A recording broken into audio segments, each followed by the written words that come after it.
This was the hood ornament to my father's car. He had it on every car that he ever owned up until 1970 something. And I was born in 1948, and I'm sure he had it on any vehicle he had before that. It was purchased as a hood ornament, from what I understand. It was not on a vehicle when he bought it. Sleek, powerful, and unmistakably Art Deco, this Lalique falcon hood ornament transforms a simple falcon into a symbol of speed and elegance.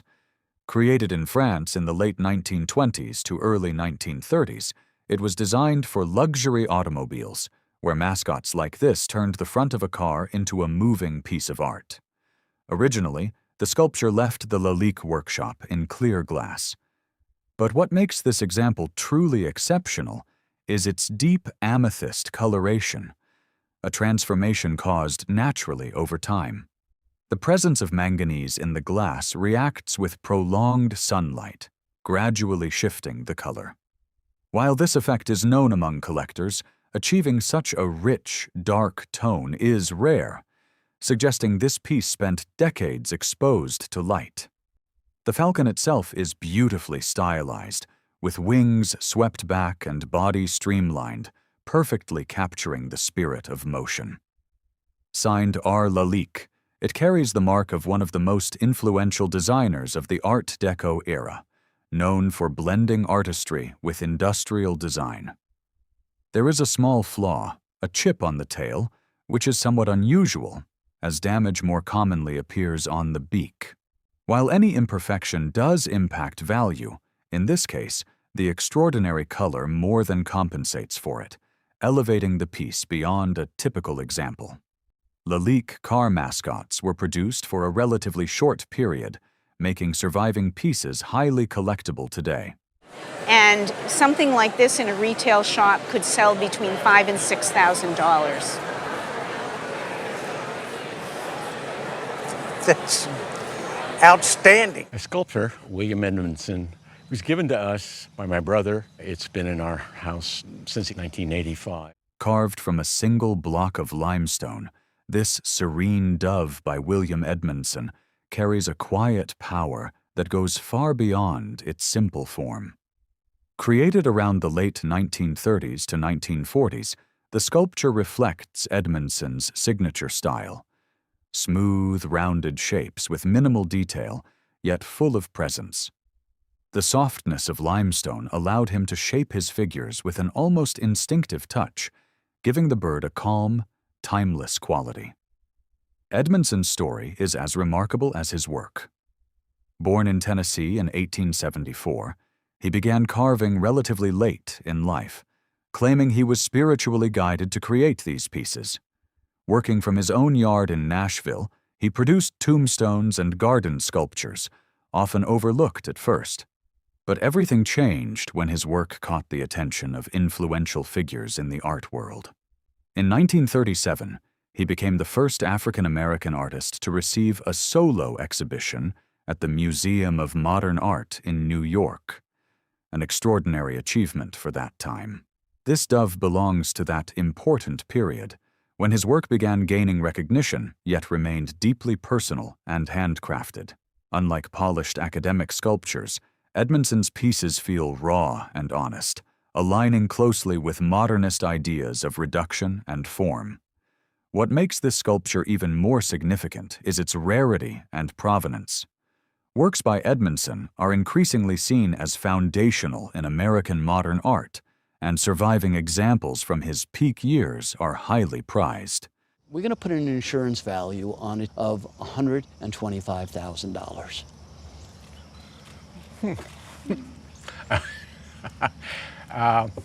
Yes. That's completely beyond. We're going to have to find a,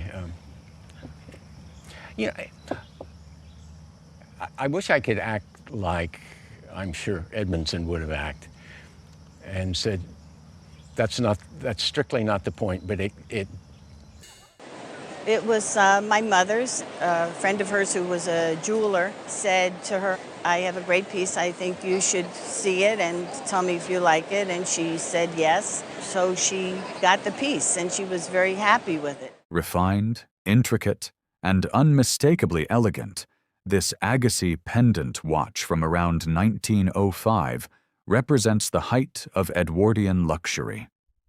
Crafted in 18-karat gold and platinum, the piece is as much fine jewelry as it is a precision timekeeper, designed to be worn on a chain and admired as a statement accessory. At its center lies an exceptionally thin mechanical movement, an impressive feat for its time. Created by Agassiz, a respected Swiss manufacturer known for producing high-quality watches just below the level of elite names like Patek Philippe and Vacheron Constantin. Despite not being as widely recognized today, their craftsmanship rivaled the best of the era. The exterior is where this piece truly shines. A rich cobalt blue enamel covers the surface, laid over delicate guilloche engraving that creates a subtle, swirling pattern beneath the color. This deep blue tone is considered one of the most desirable in antique enamel work, giving the watch a striking visual depth. Surrounding the design are rose-cut diamonds set in platinum, their soft shimmer complementing the intricate filigree metalwork. Unlike modern diamonds, these stones have flat backs and faceted tops, offering a more understated glow that perfectly suits the period. What makes this example especially remarkable is its condition, virtually untouched, preserving both its mechanical precision and decorative beauty. It captures a moment when watchmaking and jewelry design were seamlessly combined into a single object of art. In the marketplace today, in the retail level, a piece like this would easily sell in the $10,000 to $12,000 price range. Wow. It's quite a spectacular piece. Wow. You definitely should wear it out to dinner and have some fun with it. I will. Well, thank you very, very, very much. Sure. I really appreciate it. When you opened that box, I was like, yes. Really? This came from my father's collection. He passed away a year ago this month, and he had a collection of bronzes, and he has 3 daughters. And he kind of divvied up the bronzes, and this is the one that I happened to get. And it's one of my favorites. Cast in bronze during the golden age of American sculpture, this 1923 figure by Harriet Frishmuth captures motion, grace, and elegance in a way that feels almost alive. The female form leans forward with a sense of effortless movement, her body streamlined as if cutting through the air, an aesthetic that perfectly aligns with its original purpose as a luxury automobile hood ornament. Frishmuth was no ordinary artist. Trained in Paris under Auguste Rodin and later working alongside Gutzon Borglum, best known for Mount Rushmore, she became one of the most celebrated sculptors of her time. Her works, often centered around dynamic female figures, were widely exhibited and collected, with pieces housed in major institutions like the Metropolitan Museum of Art. This particular sculpture stands out not just for its beauty, but for its rarity. Signed and dated at the peak of her career, it represents a period when hood ornaments were more than functional. They were artistic statements mounted on the front of grand touring cars. Produced with exceptional quality, likely through a renowned American foundry such as Gorham, the casting and patina remain remarkably well preserved. What makes this piece especially significant is how seldom this model appears on the market. Even seasoned dealers rarely encounter it, adding to its desirability among collectors. At auction, a piece like this would probably bring between $20,000 and $30,000. Wow. Wow, that's awesome. Well, it belonged to my mother. Okay. Do you display it? Do you keep it out? Not quite as much as my mother did. She displayed it in her house a little more formally. She was an antique collector. Bold, colorful, and impossible to ignore, this Italian trefoil bowl by Fantechi is a striking example of early 20th century decorative ceramics. Created around 1930, the piece immediately stands out with its three-lobed clover-like shape, a form rooted in medieval design, but reimagined here with vibrant energy. The interior showcases traditional majolica painting, a technique dating back centuries, where a white tin glaze acts as a canvas for intricate hand-painted decoration. Every brushstroke is applied by hand, giving the surface a classic, almost historic feel. In contrast, the exterior bursts with rich, glossy colors more commonly associated with Victorian majolica. Deep blues, greens, and luminous glazes that create a dramatic visual impact. This unusual fusion of two styles, majolica and majolica, makes the bowl particularly interesting. It blends old-world craftsmanship with a more modern, decorative approach, resulting in something that feels both traditional and expressive. The quality of execution is high throughout, from the precise painting to the well-formed structure. A mark on the base confirms it was made in Italy by Petit, a manufacturer known for producing finely crafted ceramics, often intended for export markets. While the piece draws inspiration from much older designs, it is technically a reproduction rather than a true antique. Because of that, its value lies primarily in its decorative appeal rather than rarity. And I think if this were placed in an antique shop in the right setting, you could certainly put a price on it of at least $1,500. So to me, that's the right sort of retail price, $1,500. Okay.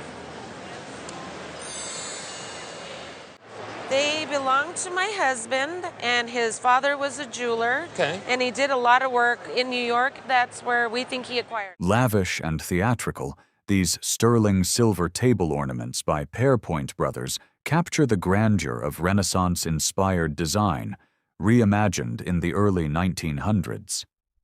Made in London around 1912 to 1913, during the beginning of King George V's reign, they were never meant to serve a practical function.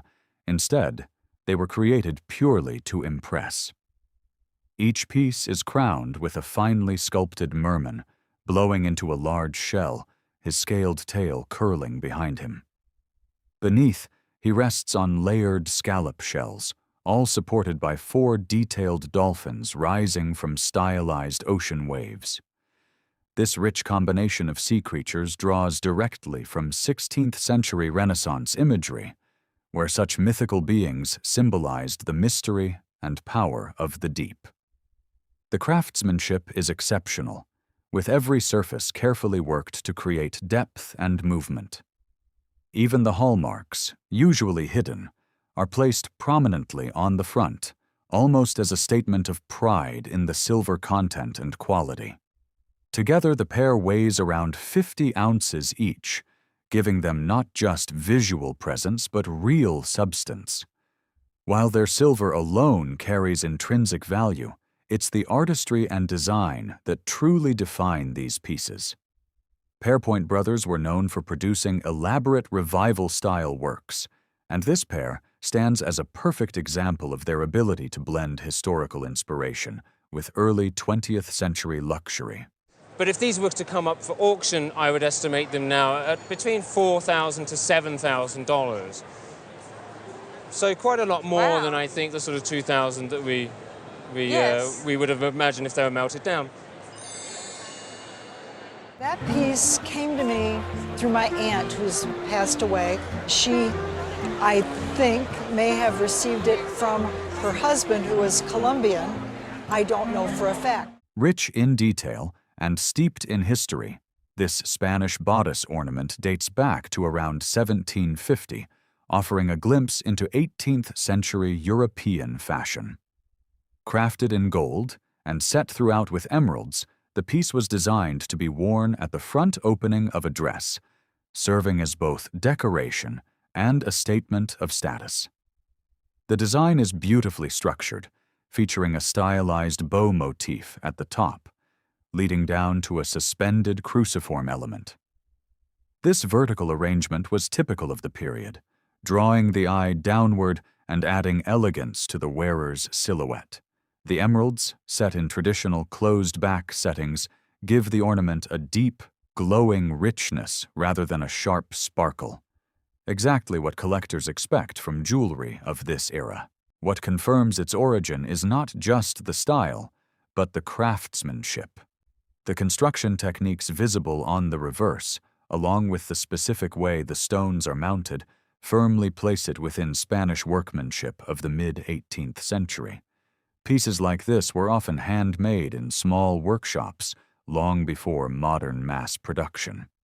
Unlike later jewelry meant for occasional wear, ornaments like this were integral to formal attire, carefully sewn into garments and worn during important social or ceremonial occasions. At auction, a piece like this would bring somewhere between $7,000 to $8,000. Wow. That is amazing. Several months ago, I was in New York on business, and I was coming back from breakfast, and I passed a gallery, and this piece was in the window. They were getting ready for a big dealer auction, and I asked if I could see this piece and have it taken out of the window. The owner was there, and he told me that this piece, along with this piece, belonged to his uncle, and they had been in the family for many, many years. I actually paid $6,500 for both of these pieces. At first glance, these two sculptural figures seem to carry the elegance of early automotive history, but a closer look tells a different story. Inspired by two of the most iconic hood ornament designs ever created, these pieces reflect the lasting influence of classic motoring art rather than original period craftsmanship. One figure is based on the legendary Spirit of Ecstasy, designed by Charles Sykes for Rolls-Royce in 1911. With her forward-leaning pose and flowing drapery, she became one of the most recognizable automotive symbols in the world. The second figure draws from René Lalique's Victoire, a bold Art Deco design from the late 1920s, known for its streamlined wings and sense of motion. While the designs themselves are historic, these particular examples are modern reproductions, likely made within the last 10 to 15 years. Details such as the casting quality, finish, and especially the polished black marble bases point toward contemporary production rather than original early 20th century manufacture. Pieces like these were often created during the Art Deco revival period, when demand for classic designs surged again. That distinction is crucial. Original versions of these mascots can be extremely valuable, but reproductions, no matter how visually appealing, do not carry the same historical or collector weight. So what I'm going to tell you in terms of value is going to be disappointing. Okay.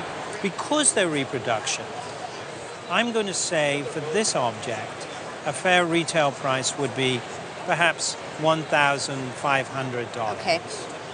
And I think for the smaller one, a fair retail price would be about $500. All right, very good.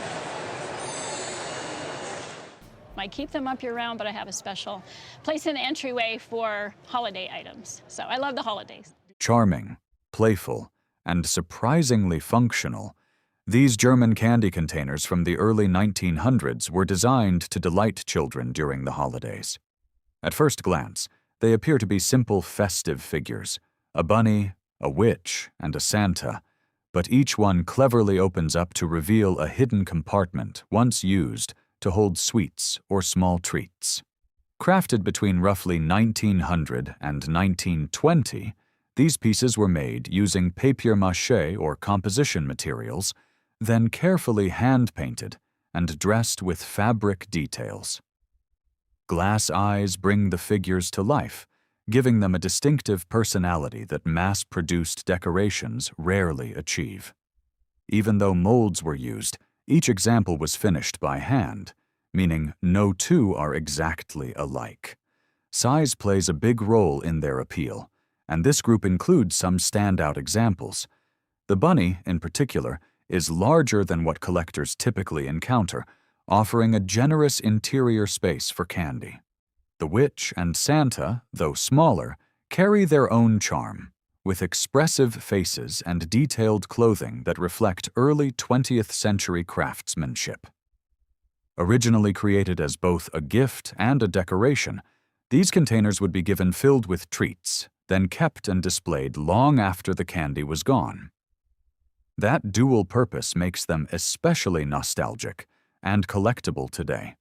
The value ranges and condition is very important.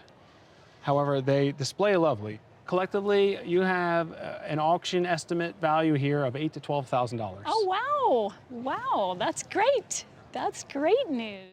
Well, I brought a heirloom that came down through my family.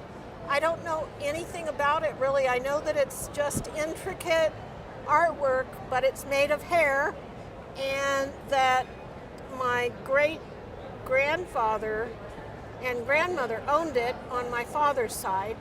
In my family, I had one older sister, and she was always, "That thing is yours." I'm like, "Good, thank you." Intricate, unusual, and slightly haunting, this Victorian hair sculpture transforms something deeply personal into a work of art. Created around 1880, the piece is formed entirely from human hair, carefully arranged into the shape of a delicate tree, complete with fine branches and tiny decorative accents.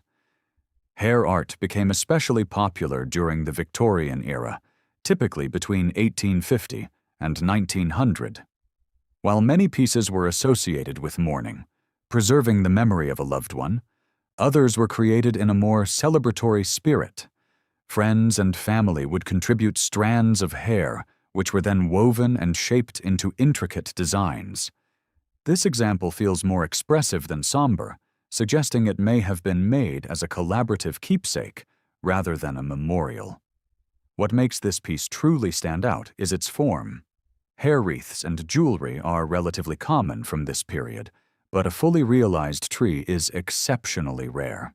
The craftsmanship is remarkable, each strand carefully positioned, often secured with tiny beads at the tips, creating a structure that is both delicate and enduring. Originally, pieces like this would have been displayed under a glass dome to protect them, emphasizing their importance as cherished household objects.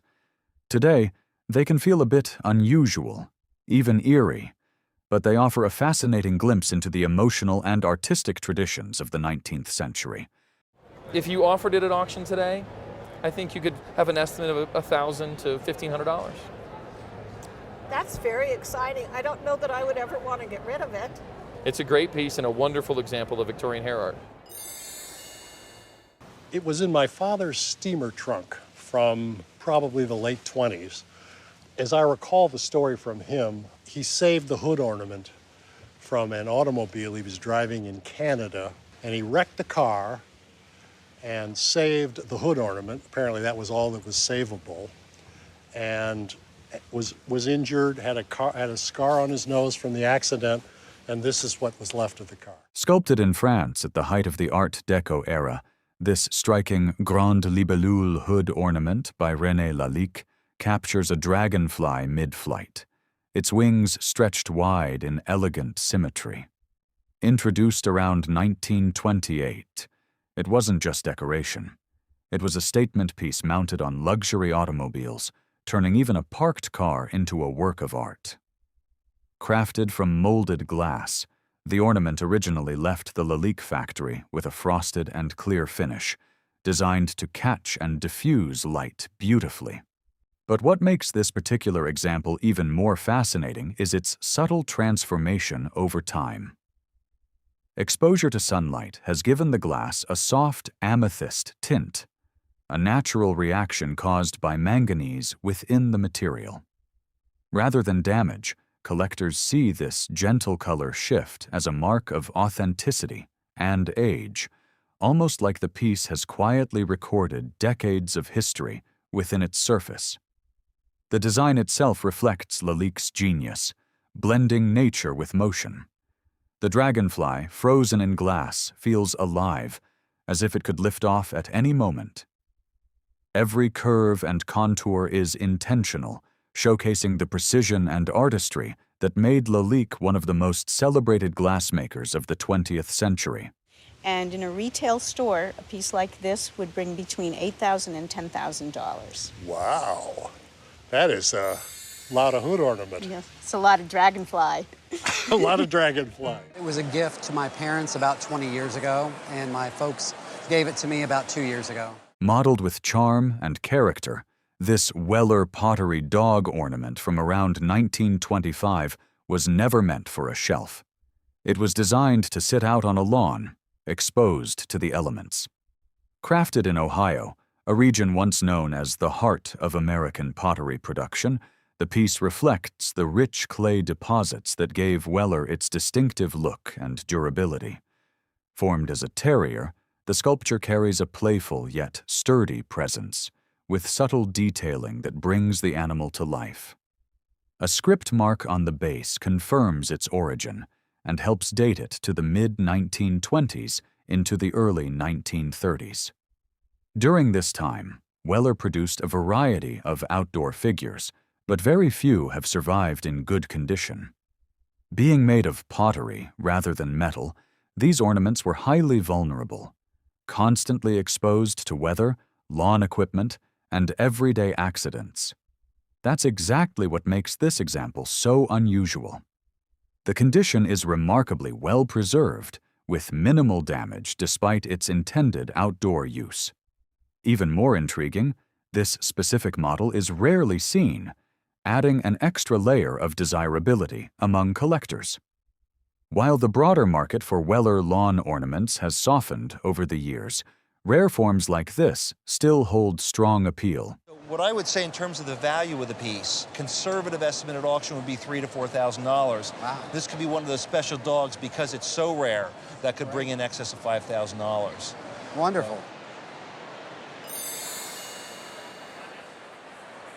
I inherited it from a woman I worked for back in the 80s when I was in the movie business, and her name was Mary Lazar. And she was married to a guy who's considered to be the first super agent, Irving Swifty Lazar. And she died prematurely, sad to say, in the early 90s. And she left this item to me. Flowing with the elegance of the Art Nouveau era, this gold necklace, attributed to René Lalique around 1910, captures a moment when jewelry was designed as pure art rather than mere adornment. The piece features a graceful organic form, almost sculptural in its design, with soft curves that echo nature-inspired motifs so popular at the time. Crafted in 18-karat yellow gold and weighing roughly an ounce and a half, the necklace is built using repousse technique, where the design is carefully hammered from behind to create a raised relief on the front. To reinforce that delicate structure, enamel was applied to the reverse, an unusual but intentional detail that adds both strength and craftsmanship to the piece. Suspended below are warm-toned gemstone drops, revealed to be citrines rather than topaz. While not the rarest stones, their rich golden hue complements the metal beautifully, enhancing the overall harmony of the design. A subtle repair can be found upon close inspection, where a lower carat solder was once used, something that modern restoration could refine if desired. What makes this necklace especially compelling is its connection to Lalique himself, one of the most innovative designers of his time. Known for pushing boundaries across jewelry, glass, and decorative arts, Lalique's work often blurred the line between fine craftsmanship and artistic expression. The stamped signature and stylistic elements strongly support its authenticity, even though formal certification can be a complex process. If I had to put a value on this today, at auction, realistically $4,000 to $6,000. Well, that's a nice amount. I would never part with it. My daughter will have it one day. I got it for $500 35 years ago. Where? In Evanston, Illinois, at a house sale. I almost got divorced over it at the time for $500 for a silver bird, but I liked it, and that's why I've kept it all this time. Striking in both scale and detail, this silver pheasant table ornament from the early 1900s is far from an ordinary decorative piece. Modeled with impressive realism, the bird's elongated body, finely textured feathers, and poised stance give it a lifelike presence that immediately commands attention on any table or display. Crafted in sterling silver, the piece carries continental origins, most likely German, as suggested by its characteristic pseudo-marks. Additional import stamps reveal that it entered London in 1904, placing it firmly within a period when elaborate silver table ornaments were symbols of status and refinement in European households. What truly sets this example apart is its size. While smaller pheasant figures are known, pieces of this scale are rarely encountered, making it highly unusual even among seasoned collectors. The construction itself is equally fascinating. The head can be removed, revealing the hidden marks inside, a subtle but telling detail of its craftsmanship. Every feather appears carefully worked, showcasing the level of skill required to transform solid silver into something so naturalistic. It's this combination of artistry and presence that elevates the ornament beyond simple decor into the realm of collectible silver art. If this were at a well-advertised auction, it would probably bring $4,000 to $5,000. It's very unusual. The size and the quality of the workmanship is exceptional. Well, I'll tell you what, it was worth $500. Elegant and finely detailed, this late 19th century Russian brooch, often referred to as a bodice ornament, reflects the refined luxury of imperial-era jewelry. Dating to around 1880, the piece is crafted using a traditional combination of silver set over gold, a technique commonly used to enhance the brilliance of diamonds while maintaining structural strength. The design itself is intricate and balanced, with shimmering diamonds arranged to catch light from every angle. Silver was favored on the surface because it allowed the stones to appear brighter and whiter, while the gold backing provided durability and warmth. This dual metal construction is a hallmark of high-quality European jewelry from the period. Hallmarks hidden within the piece confirm its Russian origin, linking it to a time when Russia produced some of the most exquisite and technically refined jewelry in the world. During this era, such ornaments were worn prominently on dresses, often as statement pieces that reflected both status and craftsmanship. What makes this brooch particularly appealing is the combination of condition, rarity, and design. Surviving examples from this period are increasingly scarce, especially those that retain their original structure and stone settings. The delicate balance between sparkle and metalwork gives it a timeless elegance that still resonates with collectors today. I would say in the market today, because of condition, rarity, and beauty, $15,000 to $20,000. So I think you have something that's really to be treasured.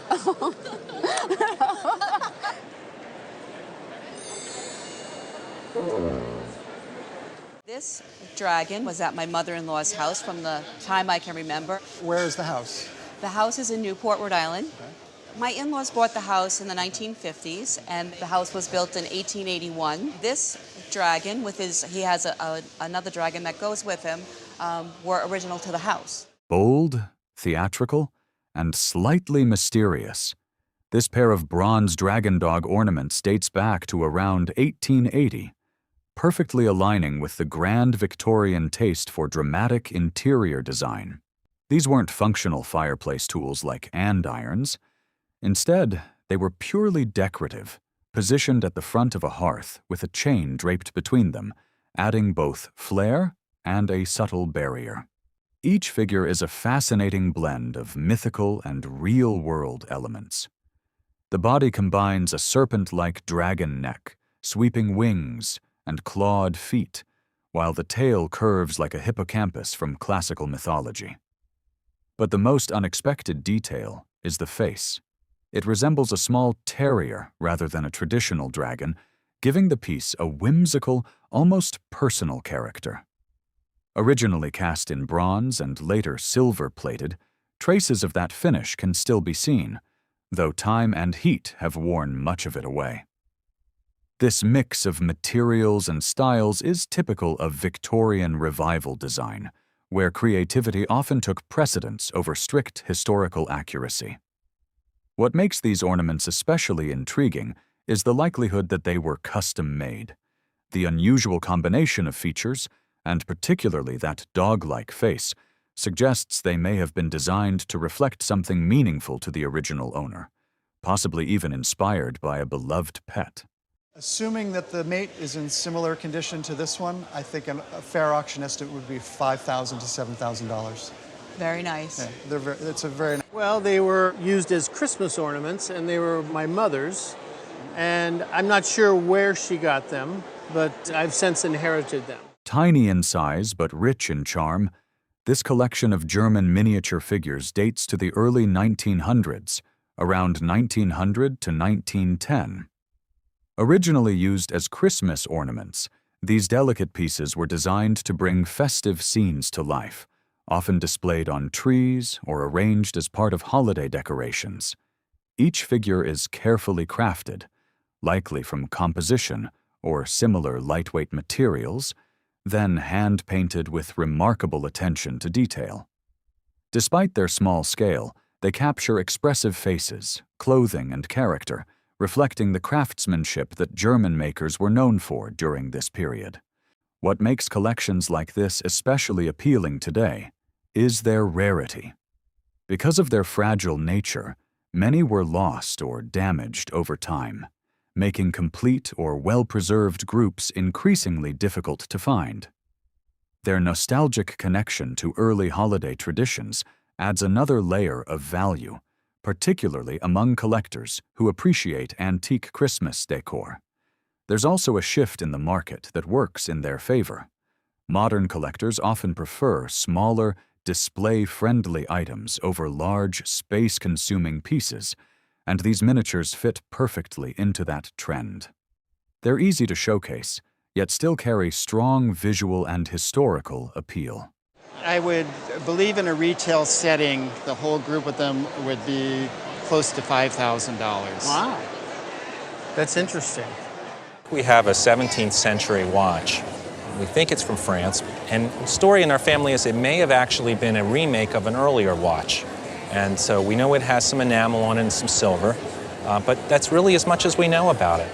Ornate to the point of almost looking unreal, this remarkable timepiece is far more than just a watch.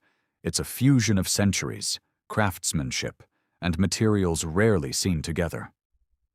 At its core sits a late 18th century movement, originally made in London, but the elaborate outer case tells a completely different story. Constructed between 1891 and 1901 in the Austro-Hungarian Empire, the watch was transformed into a decorative showpiece meant to be worn over formal garments. The exterior is richly detailed with enamel over silver, featuring intricate patterns and a bold, symmetrical design that immediately draws attention. What truly sets it apart, however, is the use of rock crystal. Unlike glass, this material is carved from solid crystal, requiring immense skill and patience. Artisans would cut and hollow each piece by hand, shaping it precisely to house the movement. The faceting and clarity give it a luminous, almost jewel-like appearance, elevating the entire object into something closer to wearable art than a simple timekeeper. The combination of an earlier mechanical movement with a later, highly decorative case reflects a period when objects were often reimagined and enhanced rather than discarded. It's a layered history, 18th century engineering encased in late 19th century artistic expression. Probably in the neighborhood at auction, $20,000 to $30,000. That's unbelievable to hear.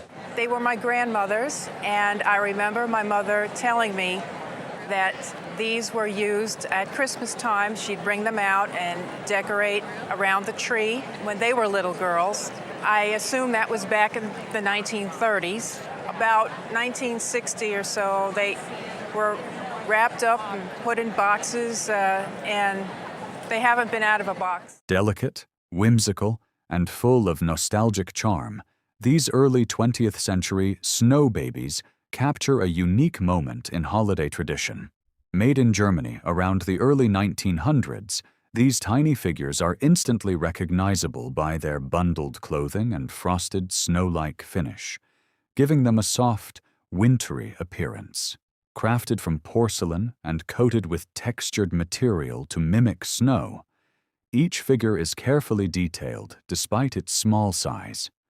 Some were designed to sit on cakes or decorate Christmas trees, while others were simply displayed as part of festive scenes.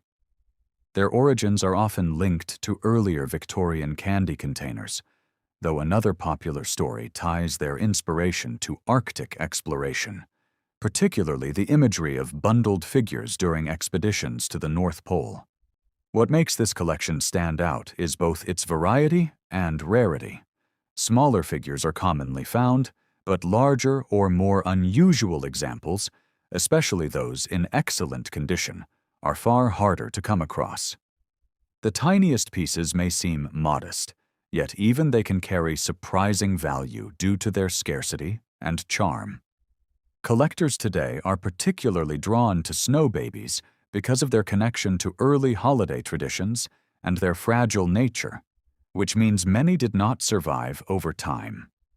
Well-preserved sets like this are increasingly desirable, especially when they've been carefully stored and maintained for decades. And for the collectors of snow babies, we're talking about $1,200 to $1,500 a piece. Oh my God. So altogether, we're talking somewhere around the $4,000, a little bit more in value, but a collector of snow babies would give anything for these. Oh.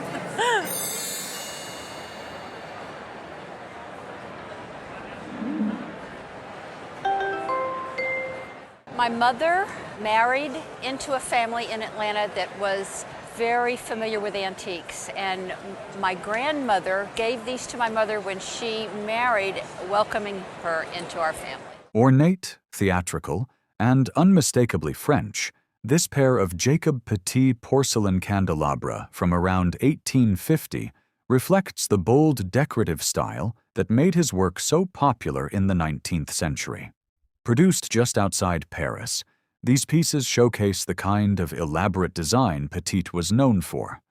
Large, eye-catching, and richly detailed. Each candelabrum features finely modeled figures surrounded by sweeping forms, with delicate floral painting and generous gilding that still holds its brilliance. The craftsmanship is entirely hand-done, from the sculpted figures to the painted surfaces, giving each element a sense of depth and individuality.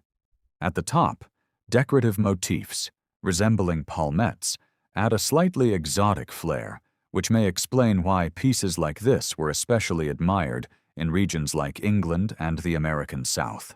The blue JP mark on the base confirms the maker, tying the set directly to Jacob Petit's workshop during its most productive and creative period. His porcelain was widely exported, often ending up in elegant homes far from France, where bold and decorative objects were highly valued.